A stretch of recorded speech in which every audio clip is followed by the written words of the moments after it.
What's cooking, guys, and welcome back to my channel. Today's video again is in my mom's house because you guys wanted more of her recipes, and she is going to be sharing her Kofta Masala or meatball stew recipe, which is rich and hearty, and her Pulao recipe. And this one is a plain Pulao, which is a rice dish that's cooked in meat stock, in this case chicken stock. All the ingredients will be listed in the description box below. So let's get straight into the recipes. Do consider subscribing if you're new here so you can join my foodie family. And also hit the bell icon so you're notified every time I upload a new video. And now let's get cooking.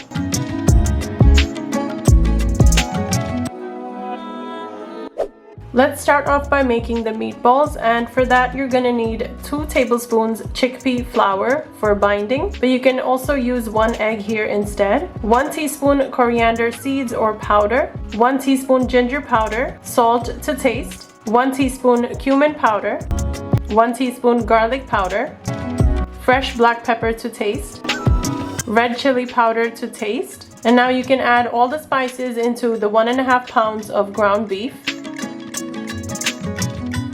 She is also adding half of a chopped onion, and the rest of it will be for the masala. Now mix all the spices into the ground beef. You want to mix it up for at least a minute or so the protein bonds in the meat stick together, and that ensures a softer meatball. Set this aside for now once it's mixed well.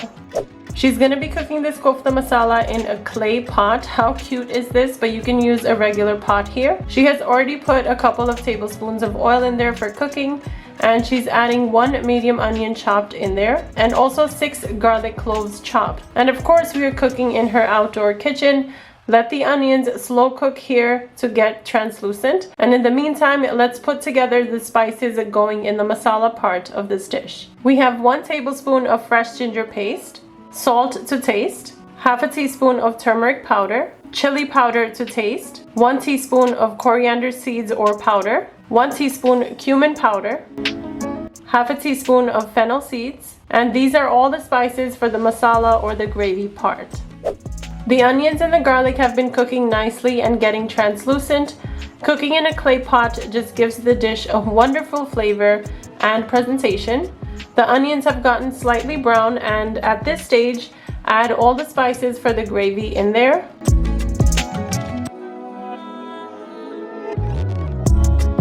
Mix everything up so the spices can start cooking, and then she's adding about half a cup of crushed tomatoes.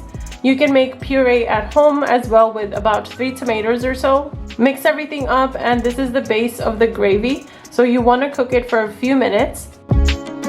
Add a few tablespoons of water here to start making a sauce like gravy. Cook it for at least 5 minutes or so till the oil starts to release. We're gonna move this clay pot aside for now so that we can cook the meatballs separately. In a large frying pan, add a few tablespoons of oil as you need to fry the meatballs in, and then you want to take a heaping tablespoon of the meatball mixture and shape them up like typical meatballs would be, and one by one you can drop them in the hot oil. This amount of ground beef made about 16 meatballs or so, but you can adjust that number depending on how big the meatballs are. These don't need to be entirely cooked on the inside. We only want the nice caramelized color on the outside. Gently toss them in the pan so they don't stick, and you can flip them with a spoon or tongs, but this is just easier and they don't break either. Look at how beautiful they are looking. I could eat them as is, but in the gravy they're even better. Now add all the meatballs into the masala gravy we cooked earlier. They will finish off cooking in there. You also want to add a few cups of water here as needed, depending on how much gravy you want. And she added the water into the frying pan she cooked the meatballs in to get all the caramelized flavor out.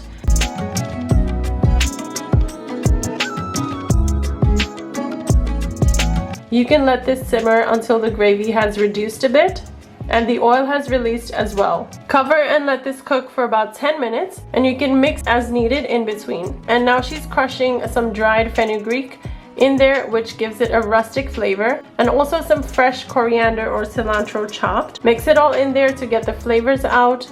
She's also adding 1/4 to 1/2 teaspoon of garam masala powder, which is allspice powder, and mixing it again to incorporate everything. Cover and cook again for a few more minutes. Look how the sauce has reduced a bit, and this is looking so perfect and hearty.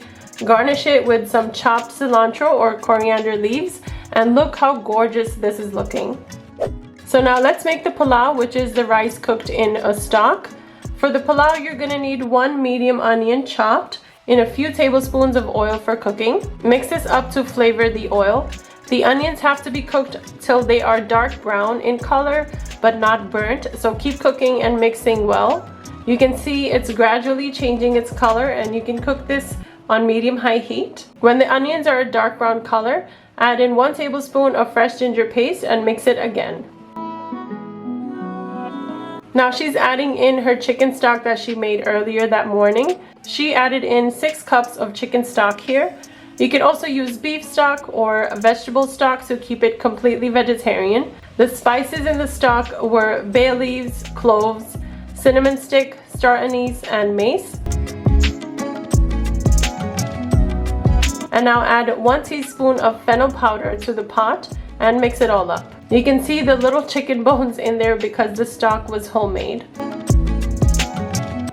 Now she's adding in 3 cups of cleaned and washed basmati rice. So it's 2 to 1 ratio. So we have 3 cups of basmati rice, and you're going to use 6 cups of liquid. This was soaked for 30 minutes. Make sure to use a good quality basmati rice to make this dish really luxurious. And then gently mix the rice around in the liquids, and then just cover it to let it come to a boil. This will take just a few minutes till all the liquids have evaporated.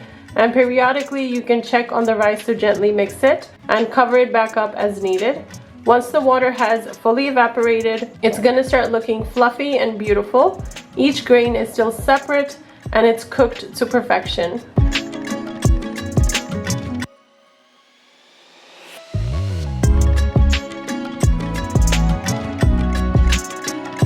She had also made some raita, which is a yogurt sauce with onions, garlic, tomatoes, and other spices to taste. I will leave the ingredients for this in the description box.